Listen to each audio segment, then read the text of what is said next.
After that, things went back to normal again, for a while at least.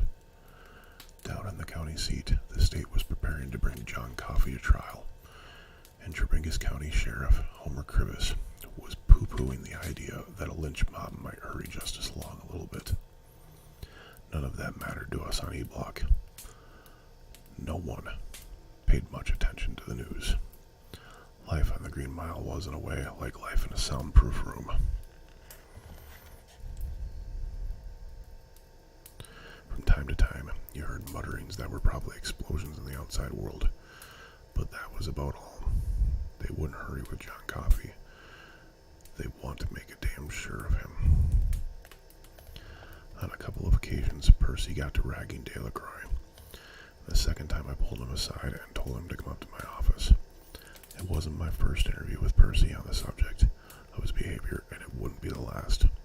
But it was prompted by what was probably the clearest understanding of what he was.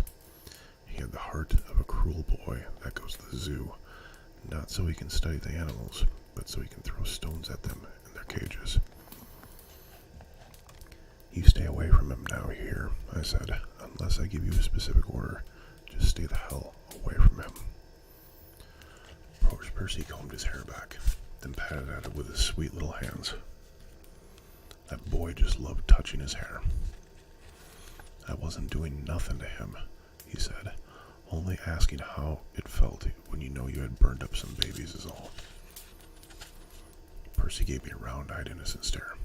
You quit it, or there'll be a report, I said. He laughed. Make any report you want, he said, then I'll just turn around and make my own.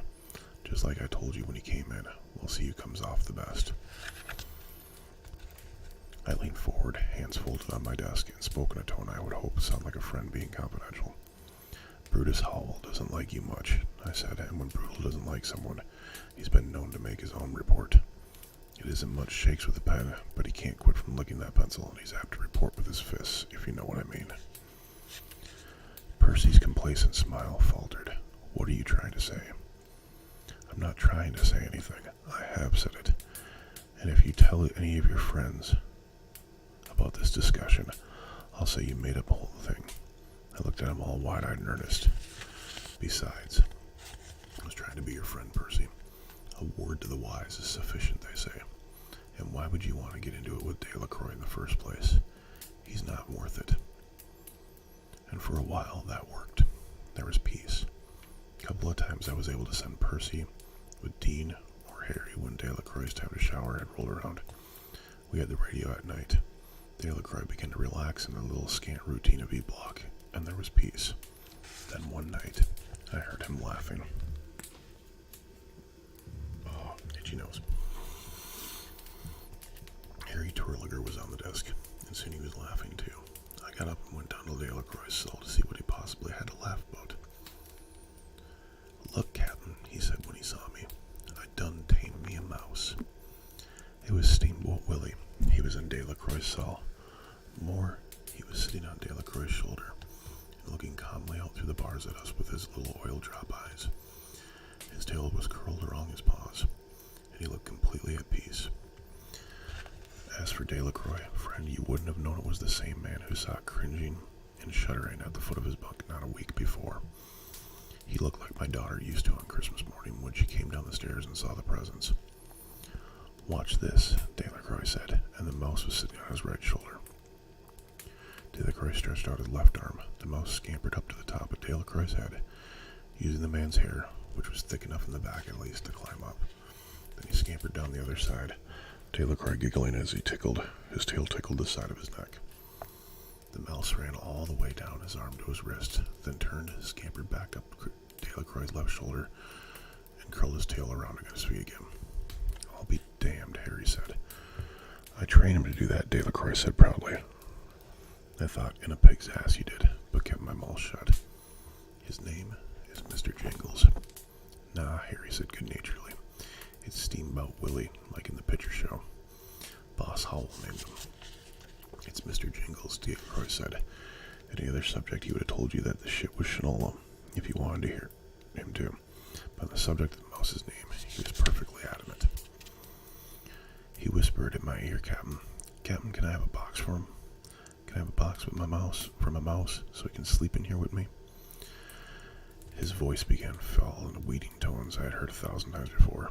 I put him under my bunk, and he never said so scared of a trouble, not one. Your English gets a hell of a lot better when you want something, I said, stalling for time. Uh-oh, Harry muttered, nudging me. Here comes trouble. But Percy didn't look like trouble to me, not that night. He wasn't running his hands through his hair or fiddling with his baton of his, and the top button of his uniform shirt was actually undone. It was the first time I've seen him that way, and it was amazing what a little thing like that could take. Mostly, though, what struck me was an expression on his face. There was a calmness there, not serenity. I don't think Percy Whitmore had a serene bone in his body, but the look of a man who has discovered he can wait for things he wants. It was quite a change from the young man I had to threaten with Brutus Hall's fist only a few days before. Delacroix didn't see the change, though. He cringed up against the wall of his cell, drawing his knees up to his chest. His eyes seemed to grow until they were taking up half his face. The mouse scampered up on his bald pad and sat there. I don't know if he remembered that he had also had reason to distrust Percy, but it certainly looked like he did. Probably it was just smelling that little Frenchman's fear and reacting off that. Well, Percy said. Looks like you found yourself a friend, Eddie. Delacroix tried to reply, some hollow defiance about what happened to Percy if Percy hurt his new pal, would have been my guess, but nothing came out. His lower lip trembled a little, but that was all. On top of his head, Mr. Jingles wasn't trembling. He sat perfectly still, with his back feet in Delacroix's hair and his front ones played on Delacroix's bald skull, looking at Percy, seeming to size him up, the way you'd size up an old enemy. Percy looked at me. Isn't that the same one I chased? The one that lives in the restraint room? I nodded. I had an idea that Percy hadn't seen the newly named Mr. Jingles since that last chase. And now, he showed no signs of wanting to chase it now. Yes, that's the one, I said. Only Delacroix says his name is Mr. Jingles, not Steamboat Willie, said the mouse, whispered in his ear. Is that so? Wonders never cease, do they?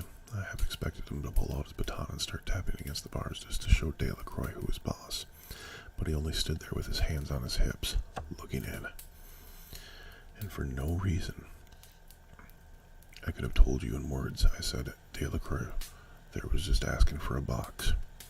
Percy, he thinks that mouse will sleep in it, I guess. That he can keep it for a pet. I loaded my voice with skepticism and sensed more than saw Harry looking at me in surprise. What do you think about that? I think it'll probably just shit up his nose some night while it's sleeping and then run away, Percy said evenly. But I guess that's the French boy's lookout. I seen a pretty nice cigar box on Toot Toot's cart the other night. I don't know if he'd give it away, though. Probably want a nickel, maybe even a dime. Now I did risk a glance at Harry and saw his mouth hanging open. This wasn't quite like the change in Ebenezer Scrooge on Christmas morning after the ghost had their way with him, but it was damn close. Percy leaned closer to Delacroix, putting his face between the bars. Delacroix shrank back even further. I swear to God that he would have melted into that wall if he'd been able to. You get a nickel, or maybe as much of a dime to pay for a cigar box, you lagoon? He asked. I've got 4 pennies, Delacroix said.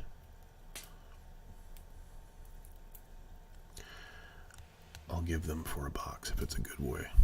Silverball. I'll tell you what, Percy said. If that toothless old whoremaster will sell you that Corona box for 4 cents, I'll sneak some cotton batting out of the dispensary to line it with. We'll make us a regular mousy Hilton. Forward through. He shifted his eyes to me. I'm supposed to write down the switch room report for Bitterbuck. There's some pens in your office, Paul. Yes, indeed, I said. Forms, too. Left-handed top drawer. Well, that's aces, he said, and went swaggering off. Harry and I looked at each other. Is he sick, do you think? Harry asked. Maybe he went to his doctor and found out he's only got 3 months to live. I told him I didn't have the slightest idea what was up. It was the truth then, and for a while after I found out in time. A few years later, had an interesting supper table conversation with Hal Moores. By then we could talk freely, what with him being retired and me being at the boys' correctional. But one of those meals where you drink too much and eat too little and tongues get loosened. Hal told me that Percy had been in to complain about me and about life on the mile in general. This was just after Delacroix came to the block, and Brula and I had kept Percy from beating him half to death. What had gripped Percy the most was me telling him to get out of my sight. He didn't think a man who was related to the governor should have to put up with talk like that. Well, Morris told me he had stood Percy off for as long as he could, but when it became clear to him that Percy was going to try pulling some strings to get me reprimanded and moved to another part of the prison at the very least, he, Morris, had pulled Percy into his office.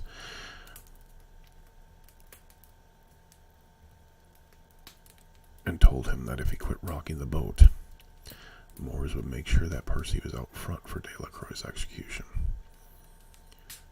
Hi, Goku, how are you?